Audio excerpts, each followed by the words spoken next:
날카로운 비명소리가 대기를 찢어발기며 어둠 속으로 흩어졌다. 서연은 피칠갑이 된 손으로 차디찬 바닥에 쓰러진 아이의 가슴을 압박하며 거친 숨을 내뱉었다. 아이의 눈동자는 이미 초점을 잃고 위태롭게 흔들리고 있었으며 입가에서는 검붉은 선혈이 끊임없이 흘러나와 그녀의 흰 옷깃을 적셨다. 당장 숨이 넘어갈 듯한 가쁜 숨소리가 방 안의 정적을 메웠고 서연은 이를 악물며 아이의 맥을 짚었다. 죽음의 그림자가 이미 방 안 가득 드리워져 있었으나 그녀는 결코 손을 떼지 않았다. 살아야 한다. 제발 눈을 뜨거라. 서연의 나직한 음성은 절규에 가까웠으며 그녀의 이마에서는 식은땀이 비오듯 흘러내려 눈가를 가렸다. 마을 밖에서는 관군들이 들이친 횃불의 불빛이 일렁이며 불길한 기운을 뿜어내고 있었다. 역병이 번진 마을을 통째로 태워버리라는 명이 떨어졌다는 소문이 돌면서 마을은 이미 아수라장이 된 상태였다. 사람들은 제 살 길을 찾아 담장을 넘고 숲으로 도망쳤으나 서연만은 이 지옥 같은 폐허 속에 홀로 남아 환자의 손을 붙잡고 있었다. 그녀의 손끝에는 역병의 징조인 검은 반점이 희미하게 비치기 시작했으나 서연은 자신의 안위 따위는 안중에도 없다는 듯 오로지 아이의 맥박에만 온 신경을 집중했다. 차가운 새벽 공기가 창살 사이로 스며들어 살을 내었지만 서연의 가슴 속에는 타오르는 불꽃 같은 의지가 서려 있었다. 서연은 본래 도성에서 명망 높은 의원의 딸로 태어나 빼어난 의술을 익혔으나 권력가들의 음모에 휘말려 가문이 풍비박산나고 이곳 하곡마을까지 흘러 들어오게 되었다. 비단옷 대신 거친 삼배옷을 입고 향기로운 차 대신 쓴 약탕기를 들며 살아온 세월이었으나 그녀의 고결한 성품만은 퇴색되지 않았다. 마을 사람들은 처음에 이 외지에서 온 여인을 경계하고 멀리하였으나 서연은 묵묵히 병든 이들의 고름을 짜내고 상처를 닦아주며 그들의 마음을 얻었다. 그러나 지금 들이닥친 이 역병은 이전의 어떤 병보다도 지독하고 잔인하여 서연조차도 깊은 무력감에 빠지게 만들고 있었다. 아이의 어머니가 문 밖에서 목을 놓아 울며 자식을 살려달라고 애원하는 소리가 들려왔다. 서연은 떨리는 손으로 침통을 열어 가장 긴 침을 꺼내어 아이의 가슴 정중앙 혈자리에 깊숙이 찔러 넣었다. 순간 아이가 크게 들썩이며 검은 피를 토해냈고 그와 동시에 멈췄던 숨이 가늘게 이어지기 시작했다. 서연은 그제야 안도의 한숨을 내쉬며 바닥에 주저앉았으나 창밖에서 들려오는 관군의 고함은 더욱 거세지고 있었다. 마을 전체를 봉쇄하고 산 사람마저 묻어버리겠다는 무시무시한 명령이 집행되려 하고 있었다. 서연은 밖으로 나가 가로막는 관군들을 향해 당당히 고개를 들며 이들을 버려두고 갈 수 없다고 외쳤다. 관군의 우두머리는 서연의 앞을 가로막으며 이 마을은 이미 저주받은 땅이니 당장 떠나지 않으면 목숨을 보전하지 못할 것이라고 위협했다. 서연은 그의 칼날 앞에서도 눈 하나 깜짝하지 않고 의원의 도리는 환자를 끝까지 책임지는 것이라며 자신의 목숨을 담보로 마을을 지키겠다고 맞섰다. 죽음보다 무서운 것은 살아있는 자들의 외면이라는 것을 그녀는 누구보다 잘 알고 있었다. 관군은 서연의 섰을 퍼런 기세에 잠시 주춤거렸으나 이내 마을 주변에 거대한 목책을 세우고 출입을 엄격히 통제하기 시작했다. 이제 이 마을은 외부와 단절된 거대한 무덤이나 다름없게 되었으며 서연은 그 무덤 속으로 스스로 걸어 들어간 셈이었다. 마을 안의 상황은 처참하기 이를 데 없었다. 우물가에는 물을 텄지 못해 갈증에 허덕이는 노인들이 쓰러져 있었고 집집마다 통곡 소리가 끊이지 않았다. 서연은 마을 한가운데 임시 약방을 차리고 남아있는 약재들을 긁어모아 솥에 걸었다. 연기가 자욱하게 피어오르는 가운데 그녀는 밤새 약을 다리며 환자들의 상태를 살폈다. 식량은 이미 바닥을 드러냈고 약초 또한 며칠 분밖에 남지 않았지만 서연은 포기하지 않았다. 그녀는 환자들의 손을 일일이 잡아주며 조금만 더 견디면 반드시 살아나갈 수 있다고 희망을 심어주었다. 그러나 그녀의 눈가에 비친 그림자는 점점 깊어져만 갔다. 밤이 깊어지자 서연은 홀로 달빛 아래 앉아 자신의 팔목을 내려다보았다. 검은 반점이 어제보다 훨씬 선명해져 있었고 온몸에서는 불덩이 같은 열이 솟구치고 있었다. 자신 또한 역병의 마술을 피하지 못했음을 직감한 서연은 입술을 굳게 깨물며 눈물을 참아냈다. 내가 쓰러지면 이 많은 백성은 누가 돌본단 말인가. 서연은 서둘러 소매를 내려 자국을 감추고 다시 환자들에게 향했다. 그녀의 발걸음은 위태롭게 흔들렸으나 눈빛만큼은 여전히 등불처럼 빛나고 있었다. 죽음의 문턱에서 생명을 구하려는 한 여인의 처절한 사투는 그렇게 차가운 어둠 속에서 본격적으로 시작되고 있었다. 마을을 에워싼 목책 너머로 불길한 까마귀 떼가 낮게 지저귀며 하늘을 덮었고 가로막힌 길목마다 관군의 창끝이 번뜩였다. 서연은 욱신거리는 팔을 갈무리하며 마을 어귀에 쓰러진 노인의 입에 묽은 죽 한 모금을 흘려 넣었으나 노인은 이미 삼킬 기력조차 없는지 맥없이 고개를 떨구었다. 사방에서 들려오는 것은 마른 기침 소리와 신음뿐이었으며 고립된 마을의 공기는 죽은 자들의 원혼이 떠도는 듯 무겁고도 축축하게 가라앉아 있었다.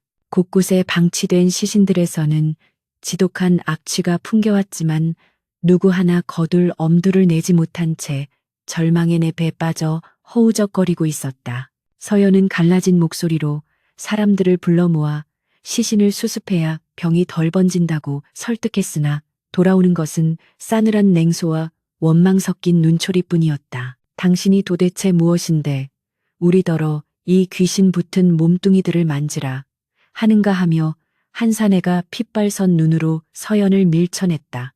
서연은 흙먼지 구덩이에 넘어지면서도 손에 든 약사발을 놓지 않았고 무릎이 깨져 피가 흐르는 와중에도 다시 일어나 사내의 눈을 똑바로 응시했다.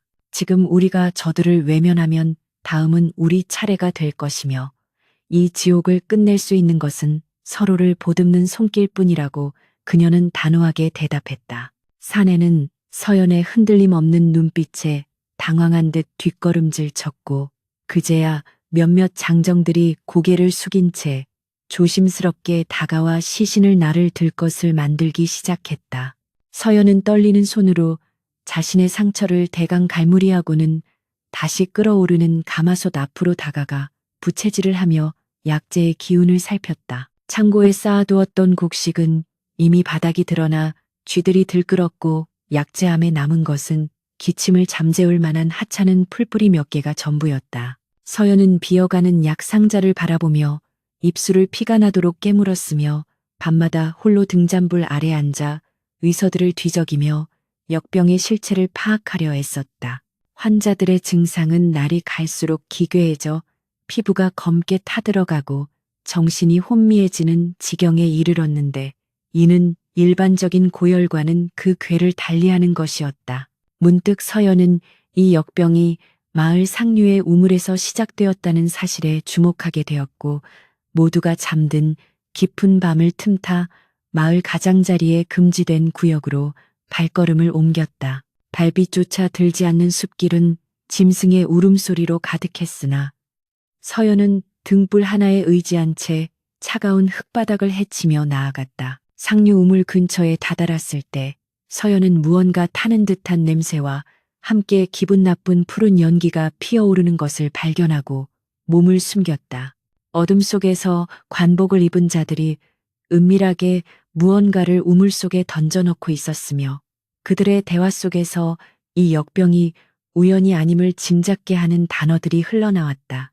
도성의 높은 분들이 땅을 차지하기 위해 마을 전체를 역병지대로 몰아넣었다는 천인공노할 사실을 깨닫는 순간 서연의 심장은 터질 듯이 요동치기 시작했다. 그녀는 분노로 몸을 떨었으나 지금 당장 나서기에는 역부족임을 알고 숨을 죽인 채 그들이 떠나기를 기다려 우물가로 다가가 바닥에 떨어진 기묘한 가루를 채취했다.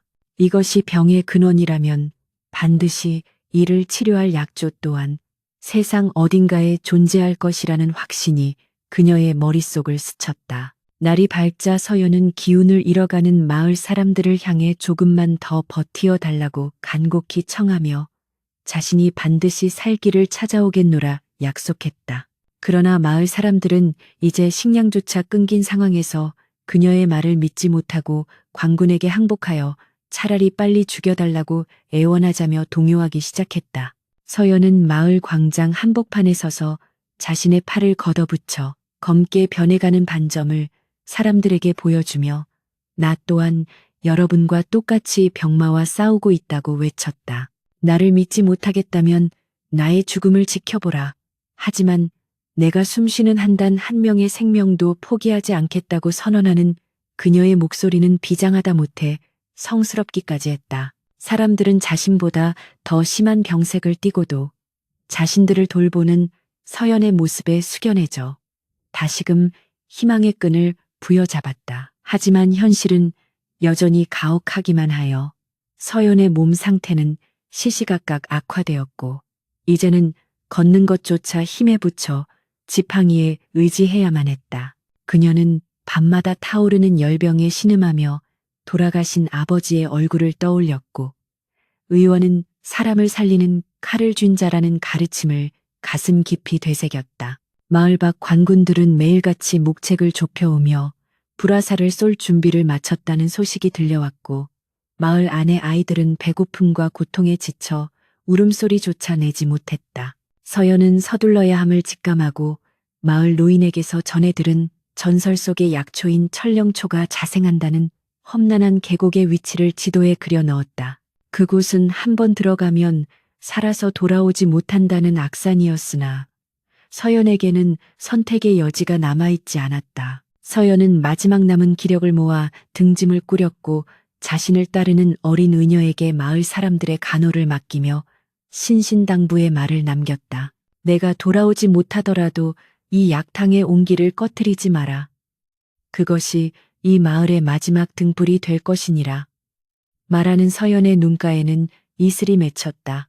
그녀는 마을 사람들의 배웅을 뒤로하고 관군의 눈을 피해 뒷산의 험한 절벽길로 몸을 던지듯 나아갔으며 거친 숨을 몰아쉬며 어둠 속으로 사라졌다. 뒤를 돌아본 마을에는 여전히 죽음의 그림자가 짙게 깔려 있었지만 서연의 발걸음이 닿는 흙 위에는 생명을 향한 강인한 의지가 짙게 배어나오고 있었다. 폭풍 전야와 같은 고요함 속에 서연의 작고 가냘픈 뒷모습은 거대한 산맥 속으로 서서히 잠겨들었다. 깎아지른 듯한 절벽 아래로 몰아치는 산바람이 서연의 여윈 어깨를 사정없이 때렸고 그녀는 손톱이 뒤집히는 고통을 참으며 바위 틈을 움켜쥐었다. 온몸은 이미 불덩이처럼 달아올라 감각이 무뎌졌으나 손끝에 닿는 차가운 돌의 질감만이 그녀가 아직 살아있음을 증명하고 있었다. 희뿌연 안개 너머로 짐승의 기괴한 울음소리가 들려올 때마다 서연은 정신을 잃지 않으려 자신의 허벅지를 날카로운 돌조각으로 찔러가며 한 걸음씩 내디뎠다. 눈앞이 가끔씩 검게 변하며 아득해졌지만 마을에서 자신만을 기다리는 이름 모를 아이들의 해맑은 미소와 절망에 빠진 백성들의 눈망울이 환영처럼 나타나 그녀를 다시 일으켜 세웠다. 이제는 숨을 들이마시는 것조차 칼날을 삼키는 듯 고통스러웠으나 서연은 결코 멈추지 않고 전설 속에 약초가 있다는 계곡 깊은 곳으로 향했다. 천령초가 자생한다는 용추 계곡의 입구에 들어서자 기이할 정도로 서늘한 기운이 전신을 감싸 안았으며 사방에는 정체를 알 수 없는 보랏빛 식물들이 기분 나쁜 향기를 내뿜고 있었다. 서연은 코와 입을 수건으로 가린 채 이끼 낀 바위 사이를 샅샅이 뒤졌고 마침내 폭포수 옆 축축한 그늘 아래서 은은한 금빛 광채를 내뿜는 천령초를 발견했다. 그것은 마치 하늘이 내린 마지막 은총처럼 고고하게 피어 있었으나 그 주위로는 역병의 근원이 되었던 푸른 가루가 두껍게 쌓여 있어 누구도 쉽게 접근할 수 없는 형세였다. 서연은 이것이 단순한 자연의 병이 아니라 누군가 이 신비로운 약초를 독점하고 세상에 독을 퍼뜨려 권력을 잡으려 했던 치밀한 계략의 산물임을 확신하게 되었다. 그녀는 떨리는 손으로 약초를 캐내려 했으나 그 순간 숲속 어둠 사이로 서늘한 검기가 번뜩이며 서연의 앞을 가로막았다. 어둠 속에서 모습을 드러낸 자들은 관군의 복장을 하고 있었으나 눈빛에는 살기가 가득했으며 그들의 우두머리는 서연을 비웃으며 여기까지 오다니 가상한 일이라며 차가운 비웃음을 흘렸다. 그는 이 천령초가 세상을 다스릴 약이자 독이라 말하며 천한 은여 따위가 손을 댈 물건이 아니니 당장 목숨을 내놓으라며 칼을 뽑아들었다. 서연은 칼끝이 목을 겨누는 상황에서도 눈을 피하지 않고 당신들이 흘린 독에 죽어가는 백성들의 원혼이 두렵지도 않느냐며 서슬퍼런 꾸짖음을 쏟아냈다. 탐욕에 눈이 멀어 수많은 목숨을 제물로 바치는 자들은 결코 하늘의 심판을 피할 수 없을 것이라 외치는 그녀의 목소리는 계곡 전체를 울릴 만큼 우렁찼다. 우두머리는 분노하여 칼을 휘둘렀으나 서연은 본능적으로 몸을 던져 약초를 품에 안은 채 가파른 경사면 아래로 굴러 떨어졌다. 날카로운 나뭇가지가 살을 찢고 바위가 뼈를 때리는 충격이 이어졌으나 서연은 정신이 아득해지는 와중에도 품 안의 천령초만은 으깨지지 않도록 온몸으로 감싸 쥐었다. 한참을 굴러내려가 물가에 멈춘 서연은 입안 가득 고이는 비릿한 피를 뱉어내며 간신히 상체를 일으켰고 다행히 추격자들은 험한 지형 때문에 금방 내려오지 못하고 있었다. 그녀는 찢어진 치맛단을 찢어 다리에 상처를 동여매고는 비틀거리며 다시 마을을 향해 걷기 시작했으나 이미 역병의 도끼는 심장 근처까지 도달해 있었다. 시야는 점점 흐려져 앞이 보이지 않았고 다리는 천근만근 무거웠지만 서연은 마음속으로 간절히 기도를 올리며 자신의 생명을 조금만 더 연장해달라고 애원했다. 내가 죽는 것은 두렵지 않으나 이 약초가 전달되지 못해 마을이 잿더미가 되는 것만은 막아야 한다는 일념뿐이었다. 마을로 돌아가는 길은 오를 때보다 수십 배는 더 고통스러웠으며 서연은 이제 기어가는 형상으로 산길을 헤치고 나아갔다. 밤이 깊어 달이 중천에 떴을 때 저 멀리 마을을 에워싼 관군들의 횃불이 보이기 시작했고 그 불길은 당장이라도 마을을 집어삼킬 듯 흉포하게 일렁였다. 서연은 마지막 힘을 쥐어짜내어 관군의 감시가 소홀한 틈을 타 마을의 비밀 통로로 기어들어갔으며 그녀가 마을 어귀에 나타났을 때 사람들은 유령을 본 듯 경악했다. 온몸이 피와 흙으로 범벅이 되고 얼굴은 초췌해질 대로 초췌해진 그녀의 손에는 여전히 빛을 발하는 천령초가 들려 있었다. 서연은 달려오는 어린 의녀의 품에 약초를 안겨주며 이것을 당장 다려 모두에게 나누어 주라고 명하고는 그대로 정신을 잃고 쓰러졌다. 마을 사람들은 쓰러진 서연을 보며 통곡하였고 의녀는 눈물을 닦으며 서둘러 약초를 솥에 넣고 불을 지폈다. 천령초가 끓기 시작하자 마을 가득 기이하고도 맑은 향기가 퍼져나갔으며 그 향기만으로도 병자들의 거친 숨소리가 잦아들기 시작하는 기적이 일어났다. 서연은 혼미한 의식 속에서도 약이 끓는 소리를 들으며 희미한 미소를 지었으나 그녀의 맥박은 점점 가늘어지고 피부의 검은 반점은 더욱 짙어지고 있었다. 마을을 태우려던 관군들이 마을 안에서 심상치 않은 기운이 감도는 것을 눈치채고 목책을 부수며 들이닥치려 하는 일촉즉발의 순간이 다가왔다. 진실과 거짓, 생명과 죽음이 엇갈리는 그 운명의 밤에 서연은 자신의 모든 것을 내던진 채 마지막 고비를 넘기고 있었다. 마침내 첫 번째 약사발이 완성되어 가장 위독했던 아이에게 전해졌고 아이가 약을 마신 지 얼마 지나지 않아 얼굴에 생기가 돌며 눈을 뜨자 사람들은 환호성을 질렀다. 하지만 기쁨도 잠시 관군들이 마을 광장으로 난입하여 약솥을 엎으려 했고 마을 사람들은 서연이 보여준 용기에 감화되어 원이와 낫을 들고 그들을 가로막았다. 서연은 사람들의 부축을 받아 간신히 눈을 뜨고는 자신을 죽이려 했던 자들의 만행을 만천하에 공표하며 하늘이 보고 계시니 멈추라고 꾸짖었다. 그녀의 목소리에는 생명의 마지막 불꽃이 담겨 있었으며 그 서슬퍼런 위험 앞에 관군들은 감히 다가오지 못하고 주춤거렸다. 이제 마을은 단순한 역병지대가 아니라 진실을 지키려는 백성들의 거대한 성체로 변모하고 있었으며 그 중심에는 목숨을 건여이 서연이 우뚝 서 있었다. 관군 우두머리에 서슬퍼런 칼날이 서연의 목전에서 멈추었으나 그 기세는 당장이라도 마을 전체를 피로 물들일 듯 사나웠다.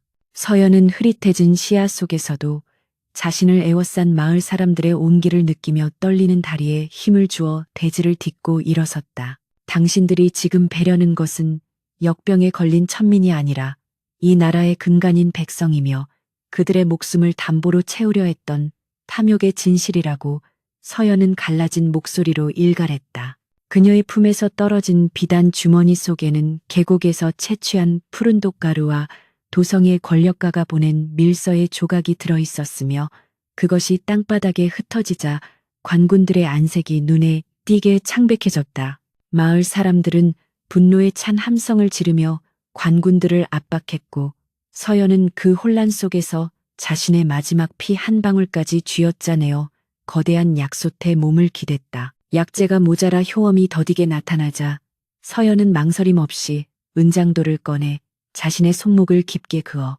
선혈을 펄펄 끓는 약탕 속에 흘려 넣었다. 의원의 피는 그간 수많은 약초를 다루며 쌓인 기운이 서려 있어 도끼를 중화시키는 마지막 열쇠가 될 것이라는 고서의 기록을 떠올린 것이었다. 사람들은 경악하며 그녀를 말리려 했으나 서연은 인자하면서도 단호한 미소를 지으며 이것이 내가 세상에 남길 마지막 인술이니 방해하지 말라고 나직하게 읊조렸다. 서연의 붉은 피가 섞인 약탕은 기이한 자릿빛 광채를 내뿜으며 소용돌이쳤고 그 향기는 마을 담장을 넘어 관군들의 코끝까지 도달하여 그들의 살에마저 누그러뜨리는 신비로운 힘을 발휘했다.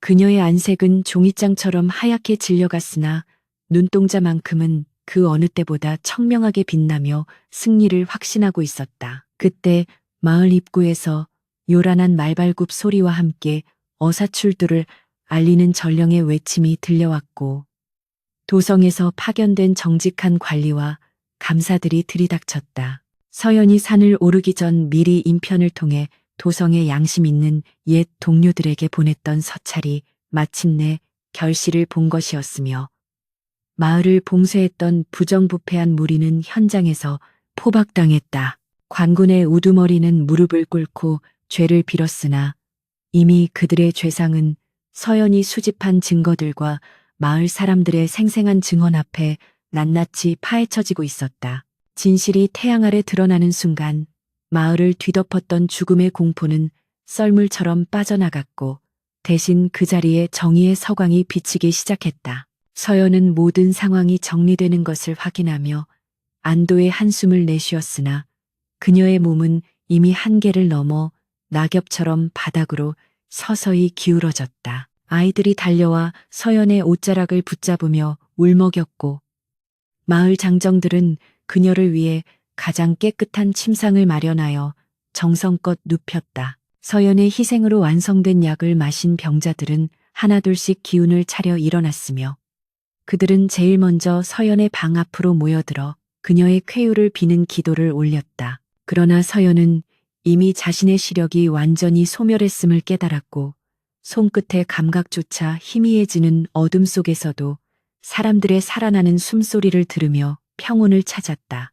그녀는 곁을 지키는 어린 의녀의 손을 꼭 잡고 진정한 의술은 병을 고치는 것이 아니라 사람의 마음을 살리는 것임을 잊지 말라고 유언과도 같은 당부를 남겼다. 밖에서는 역병의 종식을 알리는 빗방울이 대지를 적시기 시작했고 그 빗줄기는 마을의 모든 상처와 도끼를 씻어내듯 대차게 쏟아져 내렸다. 하곡마을의 아침은 더 이상 죽음의 악취가 아닌 싱그러운 흙내음과 평화로운 새소리로 가득 차올랐다. 역병의 불길이 완전히 꺼진 마을 광장에는 사람들의 활기찬 목소리가 울려 퍼졌으며 아이들은 예전처럼 흙바닥에 그림을 그리며 천진난만하게 뛰어놀았다. 서연의 희생으로 목숨을 건진 백성들은 매일 아침 그녀의 처소 앞에 신선한 채소와 산나물을 가져다 놓으며 그녀의 헌신에 감사하는 마음을 전했다. 그러나 서연의 방 안은 고요하기만 했으며 그녀는 이제 보이지 않는 눈 대신 마음의 눈으로 세상을 바라보며 평온한 미소를 짓고 있었다.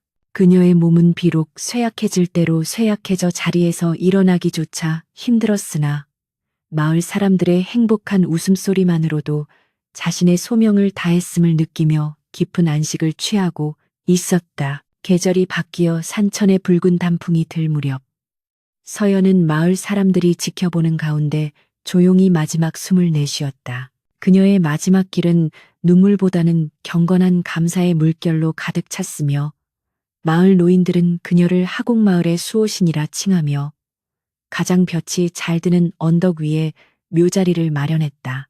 장례가 치러지는 날 마을의 모든 집은 문을 닫고 백성들은 하얀 소복을 입은 채 그녀의 상여 뒤를 따랐으며 관아에서도 그녀의 숭고한 넋을 기리는 제문을 보내어 애도를 표했다. 서연이 떠난 자리에는 그녀가 남긴 의술의 지혜와 인술의 정신이 씨앗이 되어 마을 청년들은 스스로 약초를 재배하고 병든 자를 돌보는 법을 익히기 시작했다.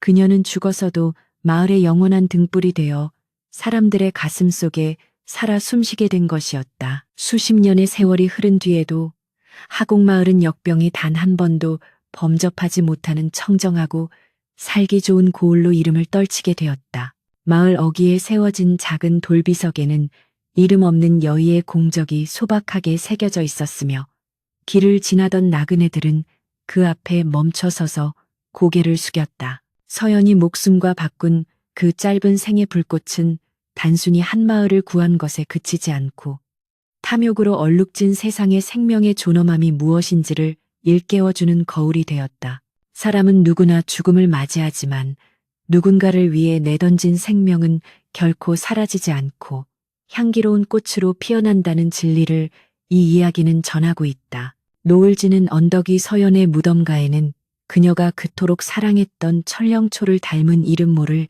야생화들이 해마다 군락을 이루며 피어나 바람에 몸을 맡긴 채 은은한 향기를 사방에 퍼뜨리고 있었다.